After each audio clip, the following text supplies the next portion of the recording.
حضرت ام المؤمنین حضرت سیدہ عائشہ صدیقہ رضی اللہ تعالیٰ عنہ فرماتی ہیں کہ میرے تھوڑے فاصلے پر کرا رہے تھے، آواز ہلکی ہلکی آ رہی تھی،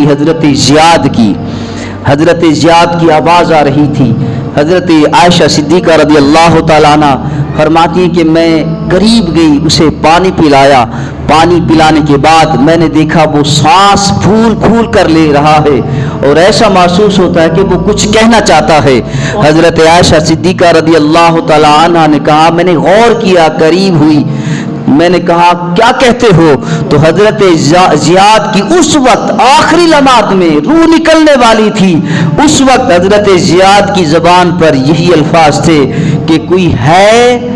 کوئی ہے جو میری آواز رسول اللہ تک پہنچائے۔ حضرت عائشہ نے کہا پیغام تو میں رسول اللہ تک پہنچاتی ہوں۔ حضرت زید نے کہا اللہ کے نبی سے جا کر میرا پیغام یہ دے دو کہ اللہ کریم کی رحمتیں اس پر ہوں، میں آخری دیدار کرنا چاہتا ہوں۔ جب حضرت عائشہ صدیقہ رضی اللہ تعالی عنہ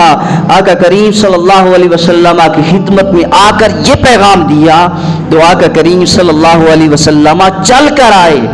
حضرت زیاد کے پاس چل کر آئے، اور جب آقا کریم صلی اللہ علیہ وسلم چل کر آئے تو حضرت زیاد نے کہا کہ یا رسول اللہ صلی اللہ علیہ وسلم میری تمنا تھی کہ میری روح نکلے، میرا سر ہو تو قدم آپ کے ہوں۔ یا رسول اللہ میری تمنا پوری ہو گئی، رضیت باللہ ربن، میں اللہ کے رب ہونے پر راضی ہوں، میں دین اسلام کے اسلام ہونے پر راضی ہوں، یا رسول اللہ آپ کے محمد ہونے پر میں راضی ہوں، یہ مجھے کامیابی مل گئی، میری دنیا بھی سنور گئی، میری آخرت بھی سنور گئی۔ اس کے بعد اس صحابی کی روح پرواز ہو گئی۔